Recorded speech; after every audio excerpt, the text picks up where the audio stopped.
बिस्मिल्लाहिर्रहमानिर्रहीम। आज हम टॉपिक को आगे प्रोसीड करेंगे। लास्ट लेक्चर में हमने पढ़ा था कि आर्हीनियस कंसेप्ट क्या कहता है एसिड और बेस के बारे में। फिर हमने इंट्रोडक्टरी डिस्कशंस भी हमने कर ली थी लोअर रिप्लेसमेंट कंसेप्ट के ऊपर। आज हम लोअर रिप्लेसमेंट कंसेप्ट में आगे चलेंगे, स्ट्रेंथ्स की जाने बात होगी आज। ठीक,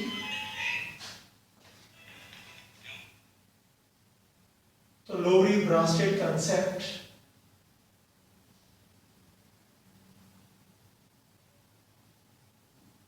कंसेप्ट में आज हम स्पेसिफिकली डिस्कशन करेंगे स्ट्रेंथ्स के ऊपर, strengths of acids and bases.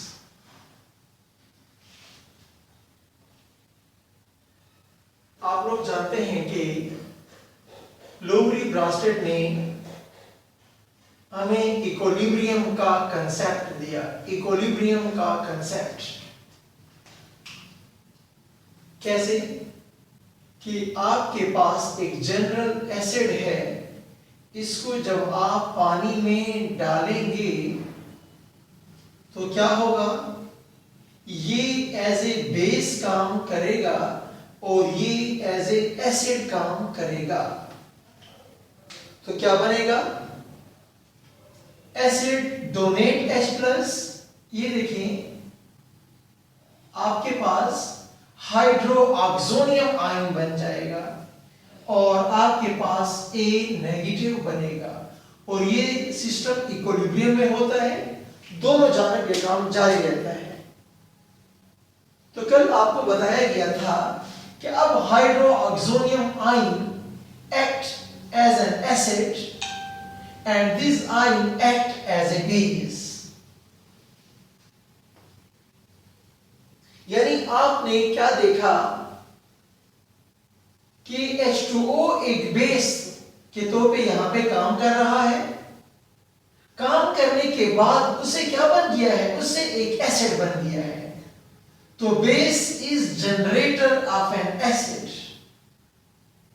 Similarly lower branched acid जो होता है वो एक बेस जनरेटर होता है।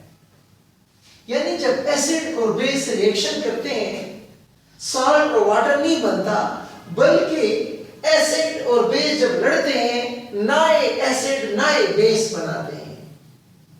ओके, या इसी बात को अगर मैं दूसरे अंदाज में कहूं कि acid is base generator, acid is base generator। Acid की बॉडी में उसका दुश्मन बेस मौजूद हुआ करता है। एसिड जो ही अपनी एसिडिटी शो करेगा उसका बेस ऑटोमेटिकली पैदा हो जाएगा। ये जो कंजुगेट का लफ्ज हम इस्तेमाल करते हैं लैटिन में, कंजुगेट का मतलब होता है इंपेयर्स, बाइंडेड इंपेयर्स। वो चीज जो आपस में जोड़ों के लिहाज से जुड़ी हुई हो, जोड़ों में जुड़ी हुई हो, लाजिम मलजूम हो, जोड़ी दामन का साथ हो। तो एसिड बिना बेस के नामुमकिन है, बेस बिना एसिड के नामुमकिन है। तो इस एसिड को हम कहेंगे कॉन्जुगेट एसिड, इस बेस को हम कहेंगे कॉन्जुगेट बेस। और ये प्रोसेस क्या है, इक्विलिब्रियम पे हुआ करता है। ये बुनियादी बात है। अब स्ट्रेंथ के हवाले से मैं बात करूंगा, स्ट्रेंथ के हवाले से कि एसिड अगर आपके पास स्ट्रांग होगा तो इसका दुश्मन कॉन्जुगेट बेस क्या होगा, जरूर वीक होगा। अगर एसिड स्ट्रांग है तो इसका कॉन्जुगेट बेस क्या होगा? वीक होगा। यानी मैं ये कहना चाहता हूं कि HCl को जब मैं पानी में डालूंगा, जब इसको मैं पानी में डालूंगा तो डिसोसिएट होगा H प्लस में और Cl माइनस में। ओके, तो आपने क्या देखा कि HCl एक स्ट्रॉन्ग एसिड है। HCl एक स्ट्रॉन्ग एसिड है, क्लोराइड उसका वीक कॉन्जुगेट बेस है, वीक कॉन्जुगेट बेस है। और अगर ये वीक होगा तो ऑटोमेटिकली फिर ये वाला स्ट्रॉन्ग हुआ करता है, आपस में रेसिप्रोकल है, अपोजिट जाते हैं। एक स्ट्रॉन्ग होगा तो दूसरा जरूर वीकर होगा। ये बड़ा टॉप क्लास का कंसेप्ट है। आर्हीनियस के कंसेप्ट में ये चीज दस्तयाब नहीं थी। लीविस के कंसेप्ट के अंदर भी ये चीज, अगर इलेक्ट्रोफिलिसिटी न्यूक्लियोफिलिसिटी को एक साइड पर रखा जाए तो लीविस का कंसेप्ट भी इस लिहाज से बड़ा गरीब है कि स्ट्रेंथ को प्रॉपर्ली एक्सप्लेन नहीं करता। लोअर इंट्रांसेट कंसेप्ट इस लिहाज से जिंदाबाद कि ये स्ट्रेंथ को बड़े बेहतरीन तरीके से एक्सप्लेन करती है। अब इस बात का सबूत क्या है कि जब ये स्ट्रॉन्ग है फिर ये वीक कैसे होता है? इससे पहले कि मैं इसकी तरफ आगे जाऊं, मैं एक क्वेश्चन देने वाला हूं आपको, सुनिए।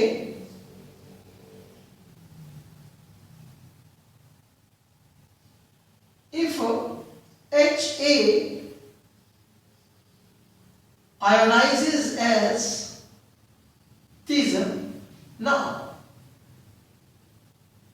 if greater is the concentration of H plus ions, greater is the concentration of H plus ion,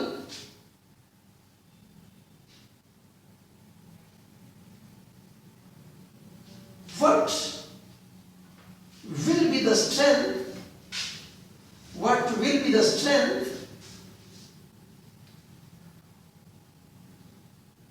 of conjugate base? conjugate base की स्ट्रेंथ के बारे में फिर आप क्या कहते हैं?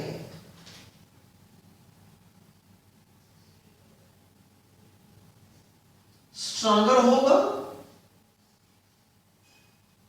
वीकर होगा, एम्फोटेरिक होगा,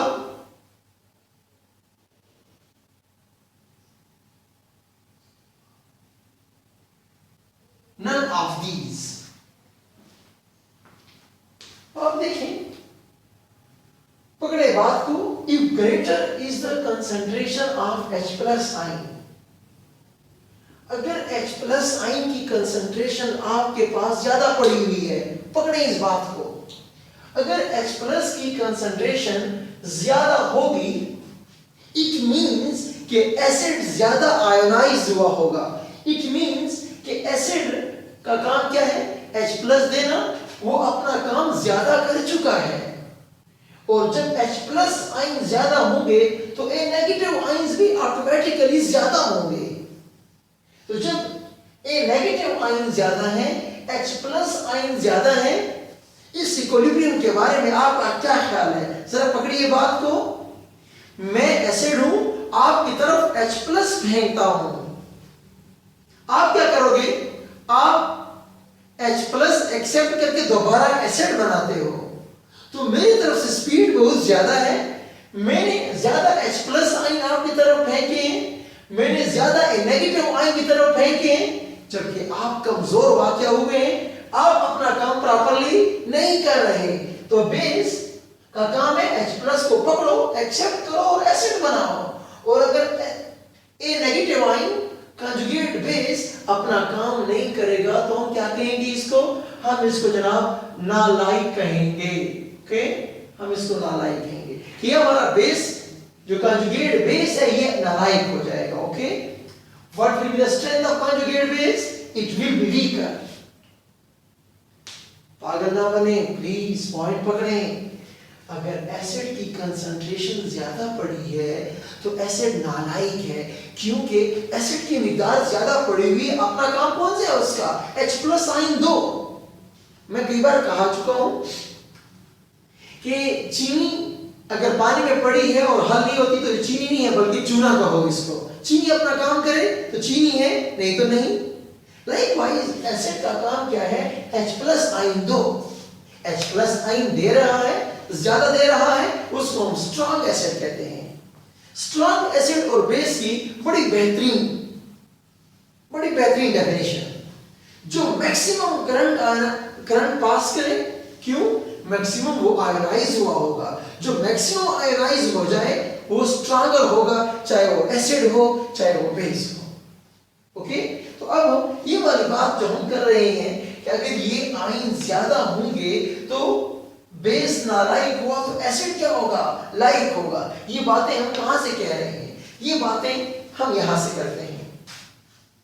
ये देखें, H+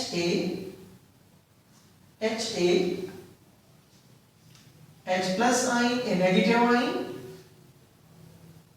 applying law of mass action, H+ की कंसंट्रेशन, a negative आयन की कंसंट्रेशन और Ha की कंसंट्रेशन। आपने क्या देखा कि this Ka which is known as acid dissociation constant, acid dissociation constant, acid ionization constant, please याद रखें Ka is directly proportional to acidity, मतलब स्ट्रेंथ। क्या है मतलब, यानी directly proportional to the strength.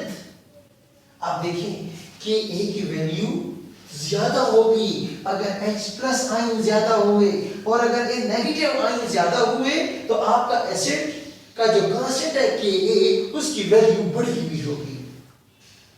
उम्मीद है क्लियर हो गया आपको कि जितने ये कंसंट्रेशन ऑफ आयन ज्यादा होंगे ऑन द बॉटम साइड, आपका एसिड इतना ही स्ट्रॉन्गर होगा, इतना ही Ka की वैल्यू क्या आएगी, बड़ी आएगी। एक क्वेश्चन देता हूं होमवर्क के लिए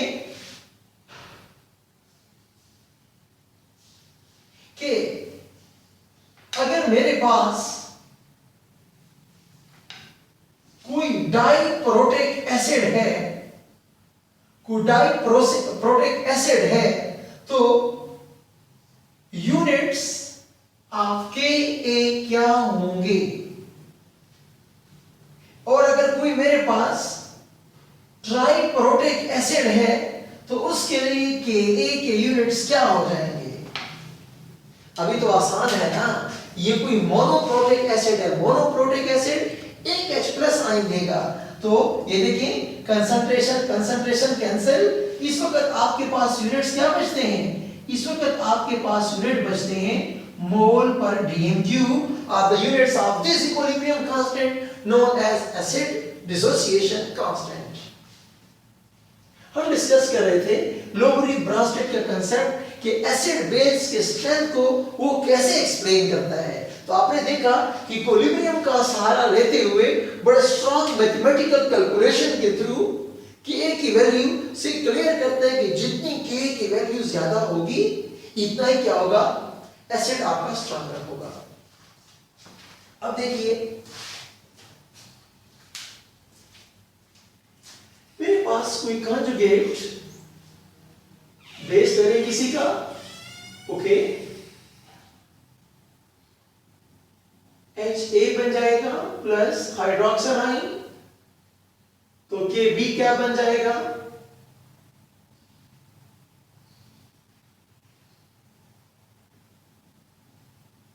वाटर प्योर लिक्विड है, कंसंट्रेशन रिमेन कांस्टेंट, तो उसका कांस्टेंट के ऊपर कोई असर नहीं होता, उसको हम ओमिट कर लेते हैं, उसको हम एक्सप्रेस नहीं करते। ओके, तो Kb is known as a base dissociation constant. Kb directly proportional to basicity. जितना आपका बेस स्ट्रॉन्गर होगा, उसकी Kb की वैल्यू क्या होगी, बहुत बड़ी होगी। ओके, उसकी Kb की वैल्यू बड़ी पाई जाएगी। अब आप इमेजिन कीजिए कि जितना एक इक्विलिब्रियम पे अगर एसिड की मिकदार ज्यादा पड़ी हुई होगी, अल्फाज बड़े अजीब हैं, जितना इक्विलिब्रियम पे HA की कंसंट्रेशन ज्यादा होगी इतना ही आपके Kb की वैल्यू बड़ी होगी। आपस में अपोजिट बातें हो रही हैं। यहां यह कहा गया था कि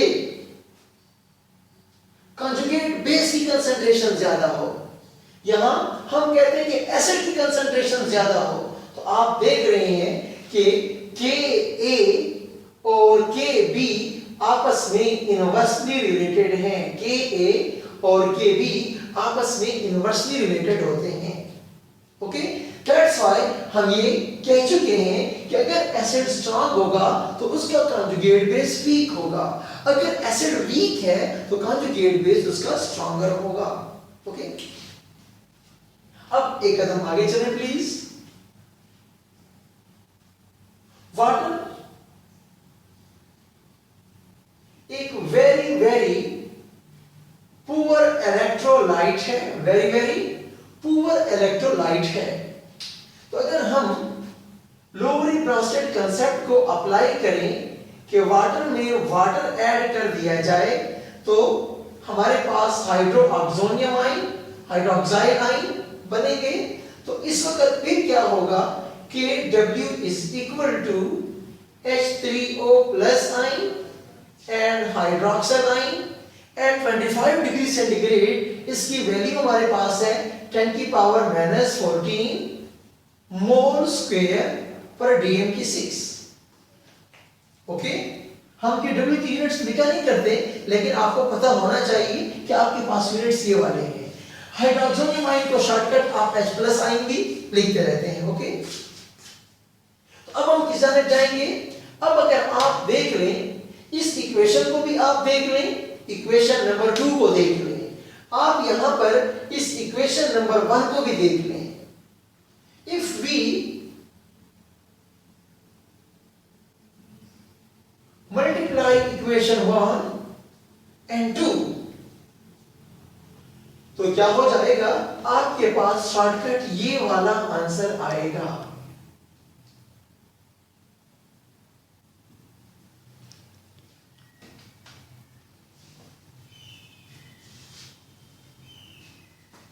एक इंपॉर्टेंट इक्वेशन है, बड़ी इंपॉर्टेंट इक्वेशन है। अगर आपको एसिड की स्ट्रेंथ मालूम हो तो आप बेस की स्ट्रेंथ मालूम कर सकते हैं।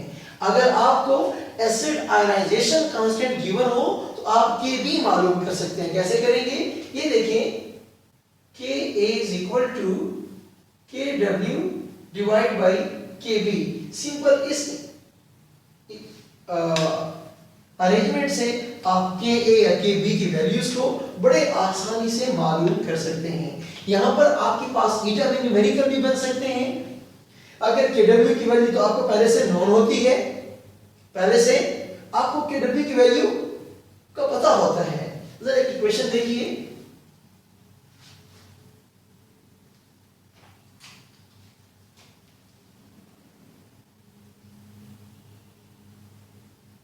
if Kw value is decreased,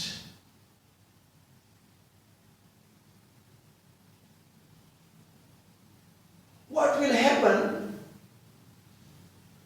Ka and Kb of what? Option A,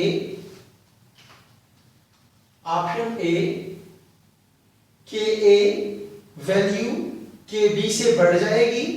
option B, Ka की वैल्यू Kb से कम हो जाएगी। Ka is equal to Kb रहेगा।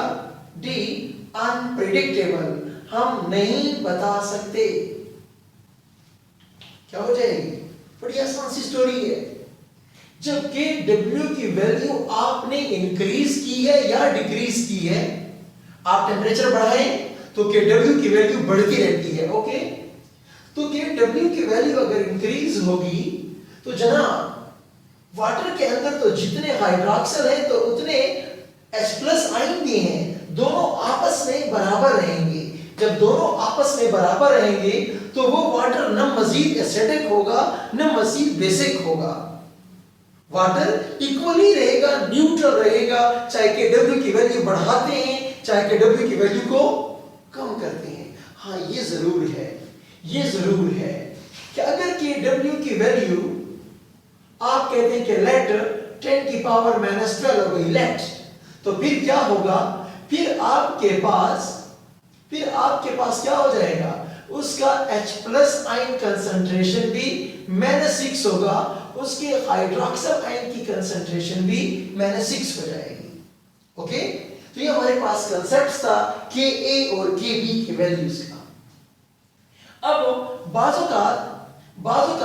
जब हमारा एसिड या हमारा बेस क्या हो, वेरी वीक होते हैं, तो हम बजाय Ka और Kb के हम यूज करते हैं pKa, हम यूज करते हैं pKb। ये pKa is the negative logarithm of Ka, this is the negative logarithm of Kb। Please ये बात फिर इंपॉर्टेंट पॉइंट है कि Ka is inversely proportional to pKa। Ka और pK आपस में इन्वर्स होते हैं। जहां लॉगरिथम आ जाए और वो भी नेगेटिव लॉग, तो कंसेप्ट उल्टे अप्लाई कीजिए। जिस तरह के pH के बारे में आप जानते हैं, जितना pH की वैल्यू कम होगी वो एसिड इतना स्ट्रॉन्गर होगा। ओके, तो इस इंटरेक्शन से जब आपके पास ये टर्मिनोलॉजीज आ गई हैं, तो अब आप लिख सकते हैं pKa plus pKb is equal to 14। You can write this। ये इक्वेशन भी एग्जैक्टली यहीं से डिराइव की गई है कि जब आप माइनस log of K लेंगे, माइनस log of Kb लेंगे और माइनस log of 10 की पावर -14 लेंगे, तो 14 ऑटोमेटिकली आगे आ जाएगा। ओके, तो ये भी आपके पास न्यूमेरिकल के लिहाज से बहुत इंपॉर्टेंट इक्वेशन बन जाएगी।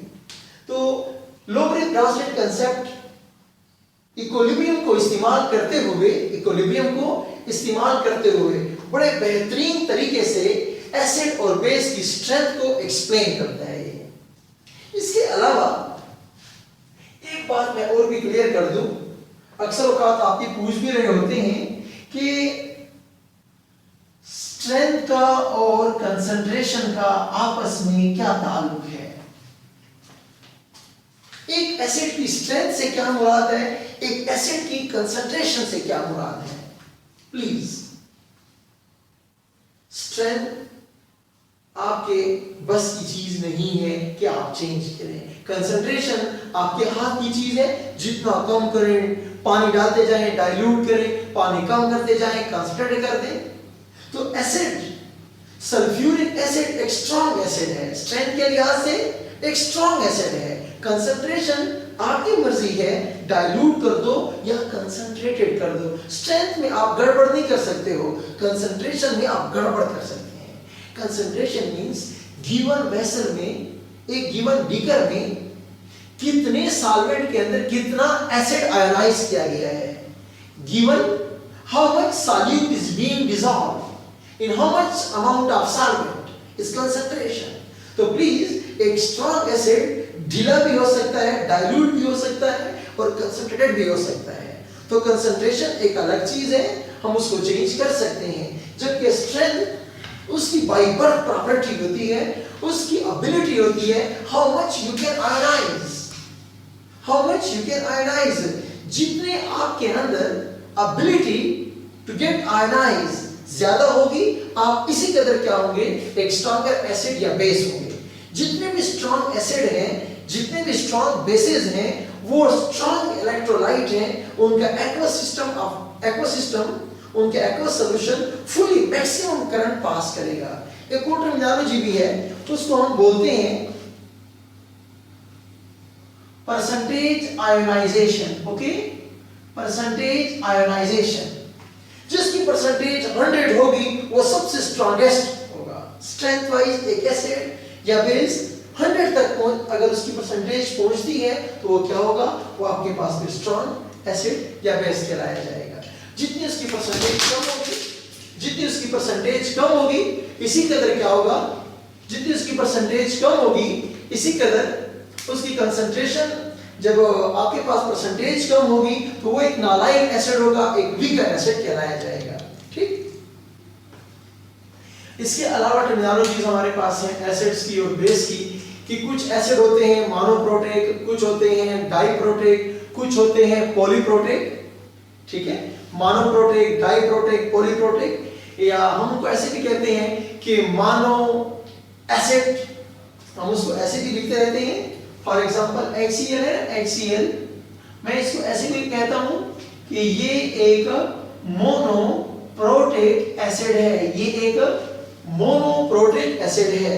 या आप इसको ऐसे भी कह सकते हैं कि ये एक मोनो बेसिक एसिड है। क्या है, ये एक मोनो बेसिक एसिड है। एक बेस को वो न्यूट्रलाइज कर सकता है तो वो मोनो बेसिक एसिड है, या अगर वो एक प्रोटॉन देने की एबिलिटी रखता है तो उसको मोनोप्रोटिक एसिड भी कहते हैं। क्लियर, आपका टॉपिक